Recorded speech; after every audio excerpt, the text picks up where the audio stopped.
Well, hello there. Good morning. It's Josh here from racingtoprofit.co.uk. I haven't recorded a video for a while, so I thought I would dip in. On Sunday, I went to Aintree, which I'd normally go to every meeting, given it's only 20 minutes up the road on the train. I didn't really have any great ambitions before I went. Nothing stood out too much, and I didn't back a winner and came back a little bit poorer. But as they say, when you go racing, you do spot an awful lot with your eyes. My paddock eye isn't anything special, in truth, although I am getting better at spotting those that aren't fit and may come on for the run. Not so good at spotting those that I should be backing to win, although there are some thoughts on that later. So in front of us, hopefully you can see on the screen, you can see me in the bottom right hand corner as always, and we can see the results from Aintree on Sunday. And really, as just to add a few to the notebook, or I suppose some context around some of the horses and how they ran, in case that you come across them in the future when looking at any other races. So do with this information what you please. I will try and whiz through this as quickly as possible. So yeah, let me stop going on and let's get straight to it. So the 140 was a 2 mile 4 furlong maiden hurdle. I wish I'd bumped into my good friend racing buddy Paul Ferguson. That's not a plug really, I've talked about his book before, it's quite good, Jumpers to Follow, and as some of you suggested, I should buy Mark Howard's One Jump Ahead, so these two are kind of sat next to my desk. Annoyingly, I didn't really go through this before I went to the races, which was a bit idiotic, given Robin Rowe was one of Paul's leading prospects, of which he has 40, I think. And I didn't manage to grab him before this race, but if I had, I should think he would have said to lump on this one. He was well backed, I believe, from kind of 5s into 5 to 2, and he absolutely hacked up. And well, you know, as some people say, he's a horse to follow after that, which is a bit obvious really, given he won by 12 lengths. I don't think he will go unmissed next time he races in a handicap or something. It'll be interesting where they go with him. He looks very, very smart. I do remember, I think at last year's Aintree meeting, a Nick Williams horse, Agrapart was it, I think, he did similar, like won very impressively in a similar type of race, and then he went on to win a very, very good handicap hurdle a few runs later, I think. So I mean, he's clearly special and he won't go unmissed. A couple of thoughts on some of the others. No comment, he just can't jump. His jumping was awful. I think 2 or 3 hurdles, including the last, went under pressure and having to jump at speed. Made an awful shape, never landed in running. He looked a picture before the race. He did look very well, and looks a nice horse. If they can get him jumping at any stage, you would think he will pick up a weak enough kind of maiden hurdle or something. It'll be interesting what they do with him next. The other two from this, Smoking Dixie, I think some may have been interested in. Like a few of Ben Pauling's, I think this season, he definitely needed the run. Had a tummy on him. He drifted in the market as well, which kind of said everything. So he will definitely come on for the run. I don't know what their plan is with him, but again, he's one to note down. He wasn't fit here. Ghost River's the interesting one for Peter Bowen. I thought he looked a picture before the race started. Looked very, very fit. Looked very kind of lots of muscle at the front, lots of muscle behind his saddle. Looked very lean. And I'm just looking at his form here. I know Peter Bowen, I believe, it kind of has him in high regard. He won a couple of bumpers and soft and heavy very easily. They put him in the champion bumper where he ran okay. He fell there, maiden hurdle there. So arguably from those bumper runs, he's been a bit disappointing. Whether or not he definitely needs cut, I mean, one thing stood out: he has massive feet. Which I know sounds funny, but I believe that means they should sluice through the mud. Something I read about big feet sticks in my mind, something about that. So maybe the ground wasn't ideal here. But he does have something to prove now. He's a massive horse, and you would like to think he would improve for a fence one day. I'm not sure what his ideal trip's going to be either. and is a massive frame, so maybe he's going to grow into it. He is a 6-year-old. Maybe he won't be coming to himself until next season, say. But I think he's one to keep on side, especially when it gets soft, and it'll be interesting if and when they send him over a fence, because that could be quite good fun, as he is. Like I said, he's a massive horse. Let's whiz on to the 2:10. Kero was quite well touted as well before the race, and he received a lovely ride from Will Featherstone, just kind of creeping in the back, or from the back I should say. Apparently, I spoke to Paul after this race, and he said they think he'll improve greatly for a fence. So again, he might be one to track for kind of the chasing game in the months ahead. What else today? I suppose Lucinda Russells are just starting to fire, I think. She, a bit like John Joe from memory, this year in 2016, it's just been really inconsistent. You can't get a feel for her form at all. So whether or not she's about to hit any or not, who knows. Another Curtis horse running well there. What did I want to say on this? Right, Desert Sensation was too keen. He was on his toes before the race. I thought he looked an interesting kind of each way bet before the race, and before I saw him in the parade in the paddock. He was keen, on his toes, couple of handlers. Charlie Hammond tried to settle him in the race, but he just didn't settle, I don't think, for the whole way round. So in a way, I suppose he did well to finish where he did and not completely tail off. No surprise that he weakened approaching the last. I doubt he had any energy left. He's only 4. He isn't one to give up on. I wouldn't surprise me. I mean, he had the hood and tongue tie on there. If they can get him to settle, or maybe, what was this distance? 3 miles. He could drop in trip, given how he travelled, I suppose. So yeah, he's interesting. That's an excuse for that run. The James Ewart horse, which I've just decided is easier to say than the horse's name. I suppose he's a front-running angle. Whether or not he needs soft ride, I don't know. But he led these for, well, until 2 out, and got them on the stretch a bit. So that's interesting information moving forward, knowing that he is a out-and-out front runner. I'm not sure on ideal conditions, but I don't want to spend too long on this. One called Scorpion, I think from my notes before the race. No, what one am I thinking about? Scoop the Pot, that's what I was thinking, sorry. He fell at the 3rd. I don't think he looked fit before the race, and he did drift. I think he was 5-2, 3-1 in the morning. I thought he looked like he would come on for the run. Given how early he fell, it may be that he needs his next run as well. I'm not sure, but if he'd have stayed on his feet, I'd have been surprised if he'd have won, given he had a bit of a belly on him as well. 2:45. Let's see if this loads. Shoe Royale did actually look lovely. He's one of these black horses, a bit like Don Cossack and a few others that really do catch your eye before the race. He did look really nice actually, and I was with another racing friend, and we kind of looked at each other and kicked ourselves as he crossed the line. We both said the same thing before the race, that he looked good. But there we go. I didn't back him, so move on from that. Forgotten Gold is the one I want to focus on. He definitely needed the run. He was a Trainer Track Profiles kind of stats pointer selection, and his record fresh kind of after 60-day break had been quite good. He definitely had a belly on him and was definitely going to come on for the run. Having said that, he did fade out and stop rather quickly. He kind of travelled well for a long way, and kind of on the bend approaching in, Heskin tried to get him to the front. He jumped really well on the hole, travelled well, but then kind of went out like a light. Even though he did need the run, I would say he stopped a bit quicker than you would have liked to have seen. I'm not sure something went wrong, whether that mistake at one of the fences caused him a bit of problem, I don't know.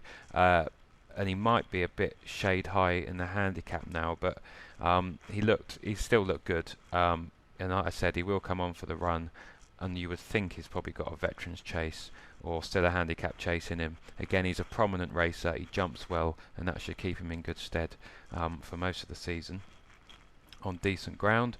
What have we got here? The 3:15. Let me flick through. I've got my race guide here. Just jog any memories from any notes that I put down. While this loads, computer's being quick as always.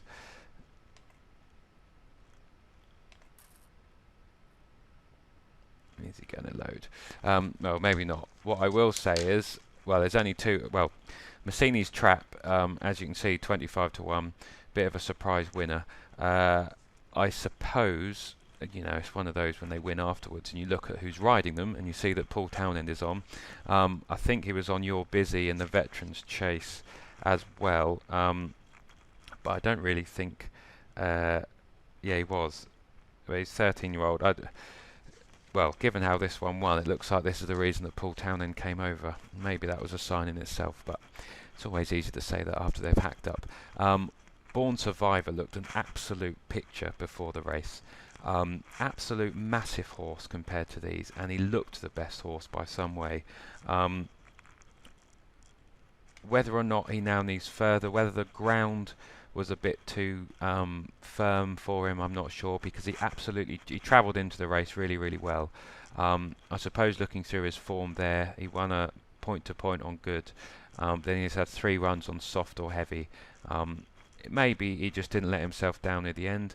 I don't think he would have needed the run, given his skeletons, and most of them seem to be pretty straight up first time. Like I said, he did travel into it well.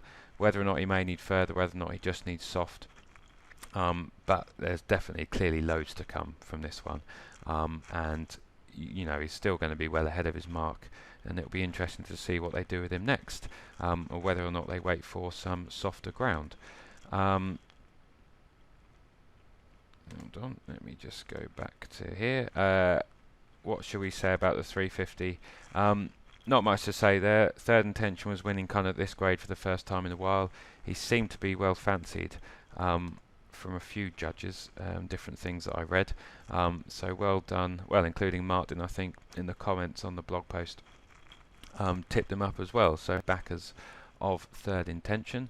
Now the computer's starting to play up. Always go slow when I'm recording. Clearly need a new one. Well, while that loads, it says recorded live. Come on. I would say about God's Own in that race. Here we go.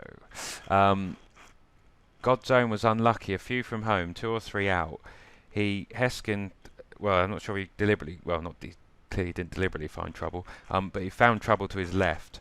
At that moment in time, I think that cost him a couple of lengths. He had to snap him back off heels. At the moment that he did that, Third Intention and the race was hotting up, and Third Intention kind of started to hit top gear then. I reckon that the ground that he lost and the ground that Third Intention made up at that time, given that before that they were right next to each other pretty much the whole way round and heading into that incident, I think that may have cost God's Own. Clearly taking nothing away from Third Intention, and maybe it's because I had a bit of money on God's Own that I was saying that. But with a clear run, I think there would have been a lot closer. But it was a great race, and well done to Connections for winning it. Smad Place ran well for a long way, and well, King said before, he would tell anyone that asked that this was a prep for the Hennessy, so it's no surprise that he came on for the run. Again, he bounded away out the front for as long as he could. Royal Regatta looked an absolute picture before the race as well, for Philip Hobbs and Richard Johnson. I thought he looked lovely, actually looked really eye-catching. I don't think, given the way he ran, yeah, he led, well, I'll say that, Smad Place tried to lead for a bit, then Royal Regatta took it up.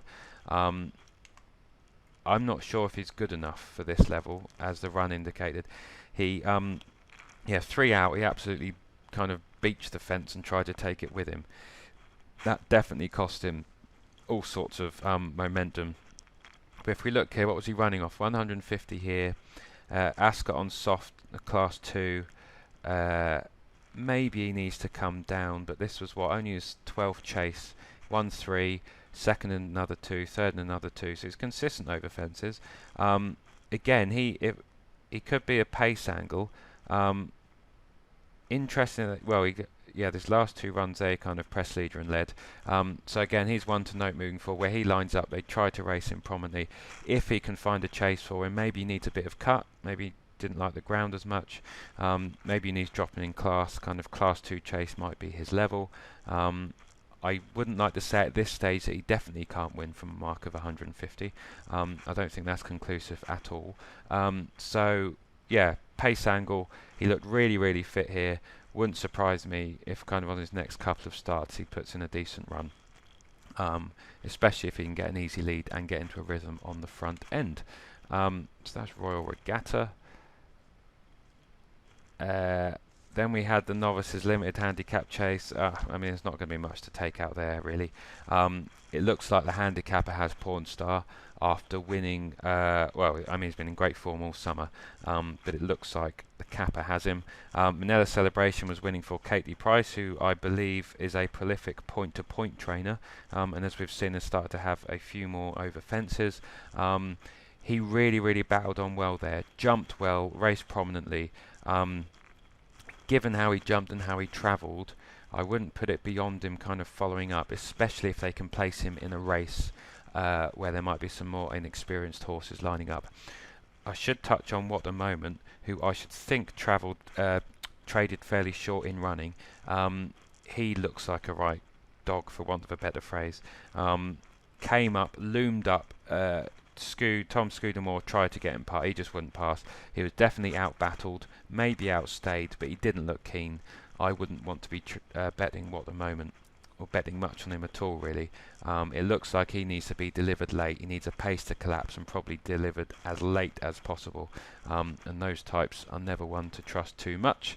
And finally, we move on to the 5 o'clock, which was an informative National Hunt flat race.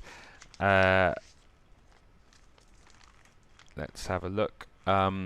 So, I Love Mince was really hammered. If you were at the track, you wouldn't have been piling in. Well, if you're at the track and looked at the horse before the race, I don't think you'd have been piling in. She looked on her toes, looked a bit buzzy. I think had a couple of handlers, but definitely looked keen. Travelled to the start in that manner as well. And she doesn't look that big, actually, compared to some of these. Absolute giants in this race. Miss Knight, well, you know, I didn't really bet in this race. I don't know why. Big Robin looked nice, and I thought I'd have a 5 on at 5s, I thought, just in case. That was kind of before they took the rug off. Then they took the rug off, and you could see Big Robin would definitely come on for the run. I think he looked a picture before the race in terms of his stature, his size, looked like a proper chaser one day. He's only 4, he's going to grow plenty into his massive frame. He drifted a bit before the race, which said all. He travelled well into it, but like a lot of them then faded. It looks like they may be taking the slowly approach with him, but I think Big Robin is definitely one to track moving forward. Maybe not this season, maybe not even next, but I think he looks a lovely horse, and he's definitely going to win races in time, without a doubt. I Love Mince, yeah, I wouldn't be put off by that run necessarily, just did too much, pulled too much, and then just faded. I'm not sure if this race will work out very well. We shall see. The front 2 put quite a gap between them and the rest, so who knows. I think I will leave it at that. So there's a few there for the notebook, I think. I will kind of write them up below this video as well. Add them to your trackers, do what you want with them, ignore them. We shall see how that little lot get on moving forward. But I hope you found that of some use and of some interest. As always, leave a comment below the video, ask any questions, etc. And I will leave it there, I think. Thanks for watching, and until the next time, it's bye for now.